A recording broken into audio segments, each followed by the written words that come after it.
Nabi Idris merupakan nabi kedua setelah Adam. Diketahui bahwa Idris merupakan keturunan keenam dari Nabi Adam. Nabi Idris dikenal sebagai manusia pertama yang bisa menulis dengan pena. Nabi Idris merupakan putra dari Yarid bin Mahlail bin Kinan bin Anwis bin Shits bin Adam. Dirinya menjadi keturunan di bawah Adam yang pertama kali menjadi nabi. Nama Idris berasal dari kata darasai yang berarti belajar. Sebab Nabi Idris dikenal sebagai sosok yang sangat senang belajar dan suka mengkaji fenomena alam semesta. Nabi Idris merupakan keturunan Adam yang pertama kali menerima wahyu dari Allah setelah Adam dan Siti. Hal itu tertera dalam Qiyas Maryam 56:57. Dan ceritakanlah hai Muhammad kepada mereka kisah Idris yang tersebut di dalam Al-Quran. Sesungguhnya ia adalah seorang yang sangat membenarkan dan seorang nabi. Dan kami telah mengangkatnya ke martabat yang tinggi. Pada mulanya, Nabi Idris diutus oleh Allah untuk menyebarkan agama di Babilonia, Irak kuno. Nabi Idris sendiri merupakan sosok yang rajin beribadah dan beramal salih seperti halnya yang diceritakan dalam buku Nabi Idris. Kaum Nabi Idris merupakan kaum Bani Kabil. Kaum tersebut merupakan keturunan Kabil yang tak menyembah Allah karena mereka menyembah api. Pada saat itu, Nabi Idris sangatlah gigih dalam memperjuangkan agama Allah. Beliau selalu berdakwah kepada kaumnya dengan kesabaran. Dalam perjalanan dakwahnya, Nabi Idris senantiasa mengalami berbagai rintangan. Beliau sering mendapatkan celaan dan ejekan, namun kesabarannya itu senantiasa membuatnya selalu dalam rahmat Allah. Pada mulanya, Nabi Idris diutus oleh Allah untuk menyebarkan agama di Babilonia, Irak kuno. Nabi Idris sendiri merupakan sosok yang rajin beribadah dan beramal salih seperti halnya yang diceritakan dalam buku Nabi Idris. Namun, akhirnya dia berhijrah ke Mesir lantaran penduduk Babilonia tidak bisa menerima apa yang diajarkan Nabi Idris. Dalam kehidupan sehari-hari, Nabi Idris dikenal sebagai orang yang gemar bertasbih kepada Allah. Dia juga selalu melakukan perbuatan baik seperti belajar, menulis, dan menjahit. Keterampilan-keterampilan itu perlahan-lahan dia ajarkan kepada kaumnya. Selain baik budinya, Nabi Idris juga dikenal sebagai pribadi yang tidak pernah merasa takut ketika berhadapan dengan umatnya yang kafir. Oleh karena itu, dia digelari singa Allah. Nabi Idris juga dikenal sebagai sosok pemaaf dan tidak pernah sombong. Bahkan, Allah memberinya gelar Asadul Usud karena tidak pernah berputus asa ketika Allah memerintahkannya untuk menyebarkan agama. Nabi Idris pandai ilmu perbintangan. Pengetahuan Nabi Idris sangat luas karena dia rajin mengkaji dan mempelajari banyak hal, termasuk segala hal yang diajarkan Allah kepada Nabi Adam. Selain itu, Nabi Idris juga sangat tertarik dengan fenomena-fenomena alam yang terjadi di muka bumi. Oleh sebab itulah, banyak yang bertanya kepadanya apabila terjadi fenomena alam tertentu. Nabi Idris sering menjadi rujukan terhadap suatu permasalahan. Nabi Idris dikenal sebagai ahli perbintangan. Dia adalah orang yang pertama kali memanfaatkan rasi bintang sebagai penunjuk arah, waktu yang tepat untuk bercocok tanam, hingga memperkirakan kondisi cuaca. Sebelum Nabi Idris terlahir di dunia, manusia terbiasa membuat dan memakai kulit binatang sebagai pakaian. Nabi Idris diberikan Allah mukjizat berupa orang pertama yang bisa menjahit kulit binatang menjadi baju layak pakai. Saat ada waktu luang, Nabi Idris menjahit pakaian lalu diberikan kepada kaum fakir miskin.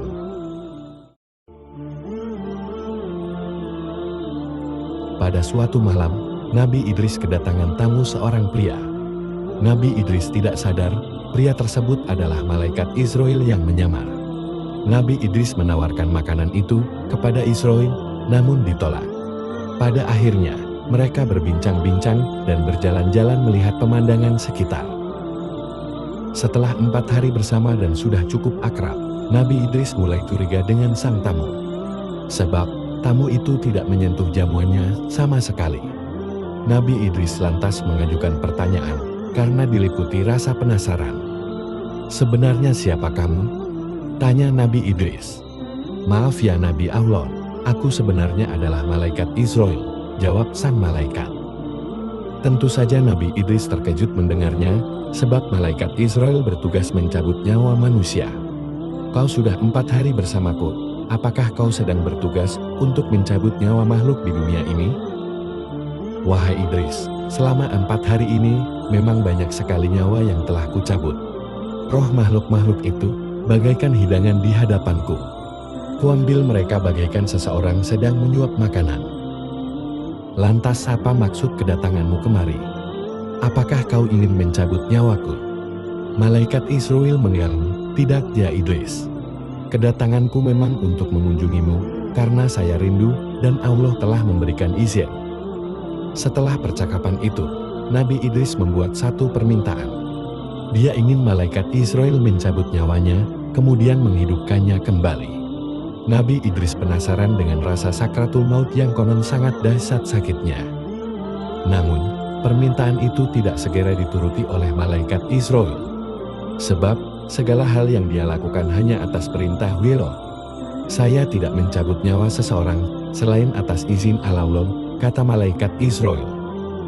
Namun, Allah pada akhirnya mengabulkan permintaan Nabi Idris. Seketika, malaikat Israel pun mencabut nyawa Nabi Idris. Melihat sahabatnya kesakitan sedemikian rupa, malaikat Israel menangis. Setelah mati, Allah menghidupkan kembali Nabi Idris. Nabi Idris lantas menangis sejadi-jadinya. Dia tidak bisa membayangkan apabila manusia-manusia lain mengalami sakaratul maut yang terasa sakit seperti dirinya. Rasanya sungguh dahsyat, tidak bisa diungkapkan dengan kata-kata. Nabi Idris pun merasa tidak tega apabila ada umatnya yang harus merasakan sengsara di ujung hidup dan mati. Sejak saat itu, Nabi Idris semakin giat mengajak umatnya untuk senantiasa berbuat kebaikan, taat kepada Allah, dan menjauhi segala larangannya.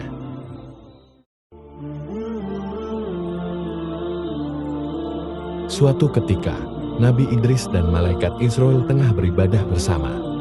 Lagi-lagi, Nabi Idris mengajukan sebuah permintaan unik. Apakah kau bisa membawaku melihat indahnya surga dan dahsyatnya api neraka, wahai malaikat Israel? Tanya Nabi Idris. Malaikat Israel pun menjawab, wahai Nabi Allah, lagi-lagi permintaan darimu sungguh aneh. Mengapa kau meminta hal itu? Bahkan para malaikat pun takut melihat neraka, tetapi kau malah memintanya. Nabi Idris menjawab, jujur saja, aku takut sekali dengan azab Allah itu. Semoga iman dan takwaku kian bertambah setelah melihat neraka. Malaikat Israel lantas meminta izin kepada Allah untuk membawa Nabi Idris ke neraka. Permintaan itu pun dikabulkan oleh Allah. Mereka lalu pergi untuk melihat neraka. Saat hampir dekat lokasi, Nabi Idris langsung pingsan. Sebab dia melihat malaikat penjaga neraka yang sangat menakutkan. Ia menyeret dan menyiksa manusia-manusia yang mendurhakai Allah semasa hidup di dunia. Nabi Idris tidak sanggup menyaksikan berbagai siksaan yang sungguh mengerikan itu. Seumur hidupnya, tidak ada pemandangan yang lebih mengerikan dibandingkan dengan dahsyatnya api neraka. Api berkobar-kobar, bunyi yang bermuruh menakutkan, dan hal-hal yang mengerikan lainnya. Dia tak bisa membayangkan apabila hal itu menimpa umatnya kelak.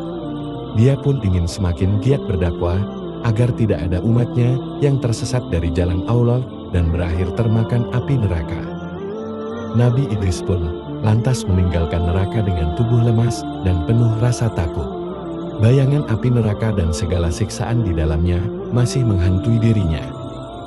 Selanjutnya, malaikat Israel mengantarkan Nabi Idris ke surga. Di sana, Nabi Idris juga nyaris pingsan. Namun, dia pingsan bukan karena takut atau melihat hal yang menakutkan. Sebaliknya, dia sangat takjub dan terpesona dengan segala keindahan yang tampak di depan matanya. Nabi Idris melihat sungai-sungai yang airnya begitu bening seperti kaca. Sementara itu, di pinggir sungai terdapat pohon-pohon yang bagian batangnya terbuat dari perak dan emas. Dia juga melihat istana-istana untuk para penghuni surga. Sepanjang mata memandang, ada pohon yang menghasilkan buah-buahan yang begitu segar, ranum dan harum. Setelah puas berkeliling, malaikat Israel mengajak Nabi Idris pulang ke bumi. Namun, Nabi Idris enggan pulang. Dia terlena dan ingin tetap berada di surga. Malaikat Israel lantas memperingatkannya, "Kamu boleh tinggal di sini setelah kiamat nanti. Setelah semua amal ibadah dihisap oleh Allah, barulah kamu bisa menghuni surga bersama para nabi dan orang beriman lainnya." Nabi Idris pun mengangguk. "Aku akan terus beribadah kepada Allah hingga hari kiamat tiba."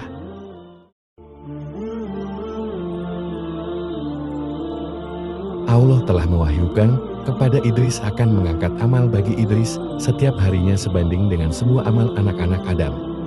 Kemudian datanglah seorang malaikat kepadanya. Idris lantas meminta agar ajalnya ditangguhkan. Mendengar itu, Idris menginginkan amalnya terus bertambah. Kemudian datang seorang malaikat yang terdekat dengannya. Idris berkata kepada malaikat itu, "Sesungguhnya Allah telah mewahyukan kepadaku, maka bicaralah kamu kepada malaikat maut, agar sudilah dia menangguhkan ajalku, supaya amalku makin bertambah." Malaikat itu akhirnya membawa Nabi Idris di antara kedua sayapnya, kemudian naik ke langit. Sesampainya di langit keempat, malaikat Israel berjumpa dengannya. Malaikat yang membawa Nabi Idris mengemukakan pesan dari Nabi Idris. Malaikat Israel bertanya, "Sekarang Nabi Idris di mana?" Dijawablah oleh malaikat itu, "Dia ada di pundakku." Terjawab sudah rasa heran malaikat Israel. Sebab mulanya dia ditugaskan mencabut nyawa Nabi Idris di langit keempat, padahal yang dia tahu Nabi Idris ada di bumi. Ternyata Nabi Idris telah dibawa lebih dulu oleh malaikat lainnya. Pada akhirnya, Nabi Idris dicabut nyawanya di langit keempat.